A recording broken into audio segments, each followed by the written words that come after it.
Velkommen til. I dag skal vi dykke ned i et virkelig spændende krydsfelt. Vi taler filosofi, religion, videnskab, kultur. Lige præcis. Og vi tager udgangspunkt i nogle samtaler med en tyrkisk filosofiprofessor, Ahmet Aslan. Han har nogle ret skarpe pointer omkring, hvordan de her store tankesæt former samfund. Ja, fra den islamiske guldalder helt op til i dag, ikke? Netop. Og noget af det første, vi skal kigge på, er jo selve forskellen. Altså, hvad er filosofi i forhold til, lad os sige, videnskab eller religion? Godt spørgsmål. Ja, altså, hvor videnskaben ofte beskriver, hvordan tingene hænger sammen, og religion måske bygger mere på åbenbaring, så handler filosofien, ifølge Aslan i hvert fald, grundlæggende om at stille det der hvorfor-spørgsmål. Hvorfor? Ja. Det er ligesom et forsøg på at bygge en meningsfuld verden, en bevidst kultur, men baseret rent på fornuft og argumenter. Ikke på dogmer eller tradition alene. Okay, fornuft og argumentation. Og i den sammenhæng, der dukker der en ret central figur op, som måske ikke alle kender, men som er værd at hæfte sig ved. Ibn Khaldun. Ja, absolut. Ibn Khaldun, han levede tilbage i 1300-tallet. 1300-tallet, ja. Og han ses som mange som nærmest grundlæggerne af det, vi i dag kalder sociologi, og moderne historieskrivning også faktisk. Virkelig? Så tidligt? Ja. Hans store idé var det her koncept, han kaldte ilm al-umran. Det er lidt svært at oversætte direkte, men videnskaben om menneskelig social organisation er nok det tætteste. Okay, ilm al-umran. Og inden for det, der er hans mest kendte begreb nok asabiyah. Asabiyah. Okay, hvad ligger der i det ord? Man kan tænke på det som en virkelig stærk gruppefølelse, social solidaritet, sammenhold, den lim, der binder et samfund eller en gruppe sammen. Okay, den sociale lim. Præcis. Og Ibn Khaldun mente, at styrken af den her asabiyah, den var fuldstændig afgørende. Det var motoren bag, hvordan civilisationer opstod, blomstrede og faldt igen. Så det var drivkraften simpelthen? Ja. Han så historien i store cyklusser. Typisk ville asabiyah være stærkest i nomadesamfund, der levede under barske kår. De var nødt til at holde sammen. Forståeligt. Men når de så erobrede et område, grundlagde en by, fik magt og luksus, så begyndte den her asabiyah langsomt at smuldre. Individualismen tog over, og så blev de sårbare over for en ny gruppe med stærk asabiyah. Det er en ret fascinerende, næsten mekanisk måde at se historien på, og han brugte det vel også ret konkret i sine analyser. Ja, det er netop pointen. Han var ikke bare teoretiker. Han brugte social og geografisk logik til at punktere historiske beretninger, han fandt urimelige. Okay, som for eksempel? Det mest berømte eksempel er nok, da han afviste en historie om en kæmpe hær, vist 1 million mand, der skulle have krydset en knasttør ørken. 1 million mand? Ja. Uden vand? Præcis. Han sagde bare, stop lige en halv. Tingenes natur, altså logistikken, vandforsyning osv., gør det simpelthen umuligt. Ren rationel kritik anvendt på fortiden. Virkelig skarpt. Okay, det er imponerende. Så vi har altså en guldalder med tænkere som Ibn Khaldun.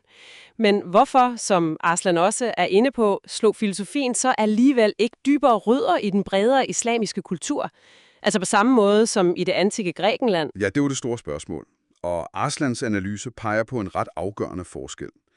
I Grækenland, der voksede filosofien ligesom op nedfra. Nederfra? Ja, ud af samfundets egne interne debatter, fra torvet og goraen, de politiske diskussioner.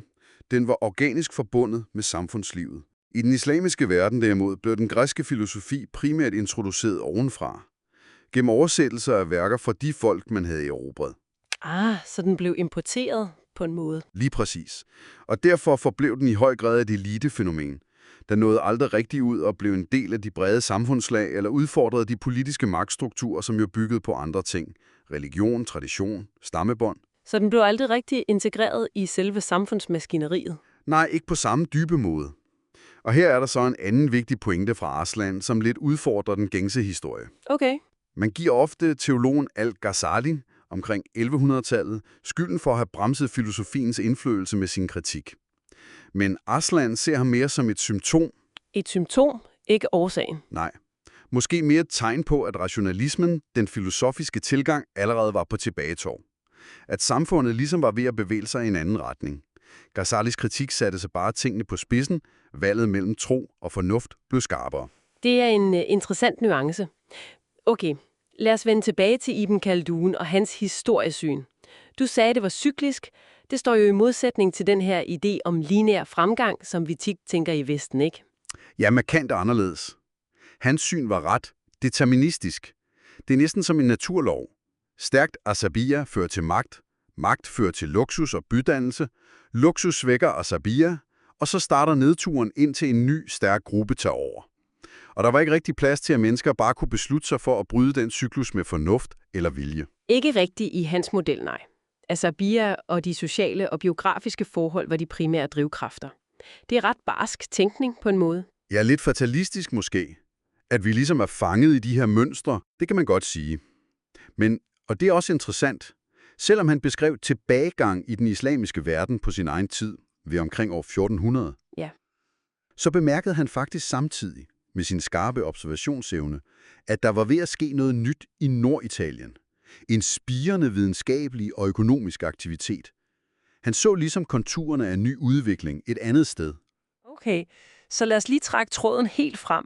Hvordan ser professor Arslan de her dynamikker spiller ud i nutidens Tyrkiet? Fortsætter de her spændinger? Ja, det beskriver han meget tydeligt. Der er en fortsat spænding, men han understreger også, at der er en dialog mellem de her sekulære, rationelle traditioner, og så de mere traditionelle, religiøst baserede verdensbilleder. En dialog lige frem.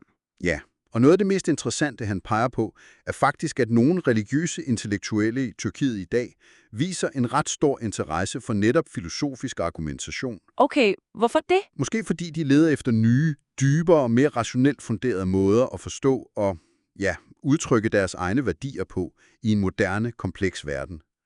Det handler ikke kun om politik, men om en dybere kulturel samtale om livskvalitet og mening. Så for dig, der lytter med nu, hvorfor er det her egentlig relevant? Altså en 1300-tals tænkere og diskussioner om filosofi og religion. Jo, altså fordi det jo netop viser, hvordan forskellige måder at tænke på, den kritisk rationelle, den trosbaserede, den videnskabeligt beskrivende, hvordan de helt grundlæggende former vores samfund, også i dag. Ibn Khalduns analyse af asabiya, af gruppefølelse og historiske mønstre, det er jo ikke bare støvet historie. Det kan være et spejl for os. Det giver os et sprog til at forstå de kræfter, sammenhold, splittelse, tradition, fornyelse, der virker lige nu og her. Og det leder måske til en sidste tanke, du kan tage med dig. I hvor høj grad er vores egne samfund i dag, vores politiske liv, vores sociale grupper, måske endda vores online-bobler, styret af forskellige former for asabier. Altså stærke, måske ukritiske gruppefølelser. Ja, og hvor meget er styret af uafhængig fornuft og kritisk stillingtagen? Præcis. Hvad betyder den balance for vores evne til reelt at skabe fremskridt? Eller er vi, som Ibn Khaldun måske antydede, mere bundet til at gentage historiens cykluser, end vi egentlig bryder os om at tænke på?